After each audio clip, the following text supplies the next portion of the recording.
প্রধানমন্ত্রী আমার YouTube platform থেকে মানে দেখাইতে হচ্ছে আমাকে বাংলাভিশনের লোগো দিয়ে দেখাইতে পারি নাই।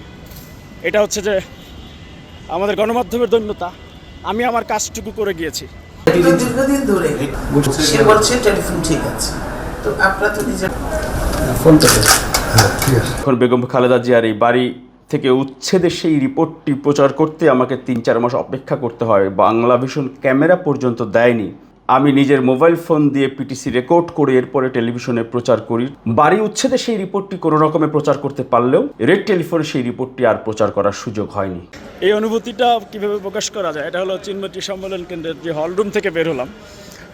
অনুভূতিটা যেহেতু ভিডিও রেকর্ড এভাবে নাই, দুইজন দুই জায়গা থেকে করেছেন, একজন মাননীয় প্রধানমন্ত্রীর সাথে ওনার টিমের, আরেকজন আমাদের বন্ধু বাতায়ন বিপ্লব। একটু একটু করে ছবি আর ভিডিও আছে।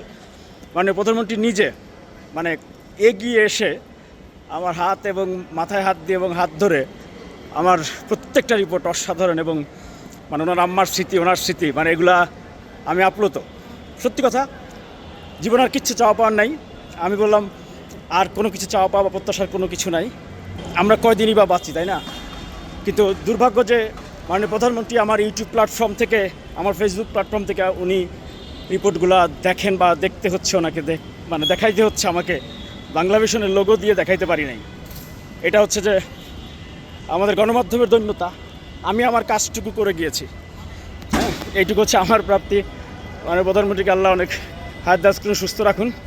অনুভূতিটি শেয়ার করে রাখি, সেটি হলো যে প্রধানমন্ত্রী তারেক রহমান এবং রাজনৈতিক নেতা তারেক রহমান, ওনার রাজনীতি পর্যবেক্ষণ করে আমি প্রায় 2 দশক, আর সংরক্ষণ বা আর্কাইভ করি হচ্ছে যে তাও প্রায় 12 বছরের মতো।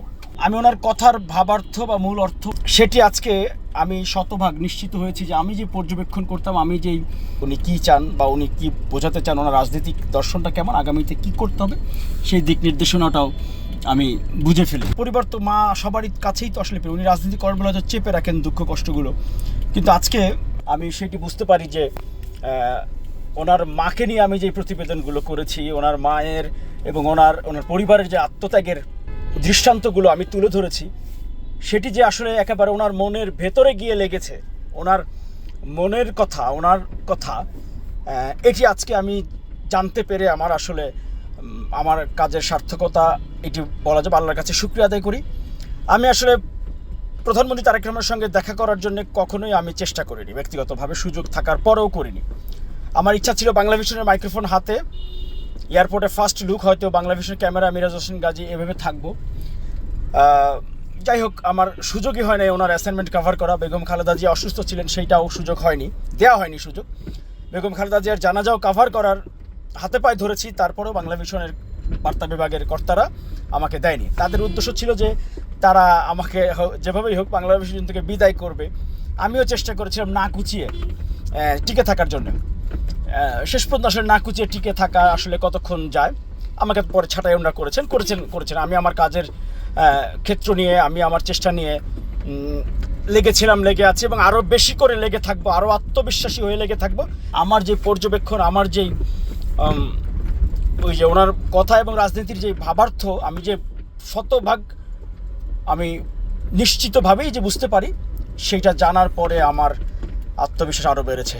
আমি এমনিতেই বলতাম আমি কিছু চাই না। বেগম খালেদা জিয়ার রেড টেলিফোনের রিপোর্টটি যেহেতু আমি করতে পারিনি, দীর্ঘদিন ধরে সে বলছে টেলিফোন ঠিক আছে, তো আপনারা তো নিজের ফোন থেকে বেগম খালেদা জিয়ার রেড টেলিফোনের রিপোর্টটি যেহেতু আমি করতে পারিনি, টেলিফোন যেটার মধ্যে এতক্ষণ কথাবার্তা হয়েছে ওই টেলিফোনটা আমরা অন করে রেখেছি, তো আপনারা তো নিজের এটা আমার আফসোস। ওনার ছেলের জন্য জীবন উৎসর্গ করতেও আমার আপত্তি নেই। আমাকে বলা হয়েছে কি করতে চাই, কোথায় কি চাকরি বা কোথায় জয়েন করবো, কী করবো, কী চাই, আমি কিচ্ছু চাই না। আমি চেয়েছি গণমাধ্যমের পেশাদারিত্ব, আমি সেটা চাই এবং সেই লক্ষ্যে আমি কাজ করবো ইনশাল্লাহ। আলহামদুলিল্লাহ, আল্লাহ যেন ওনাকে সুস্থ রাখেন, আমিও যেন সুস্থ থাকি, সংগ্রামটা যেন করতে পারি। Open media cell.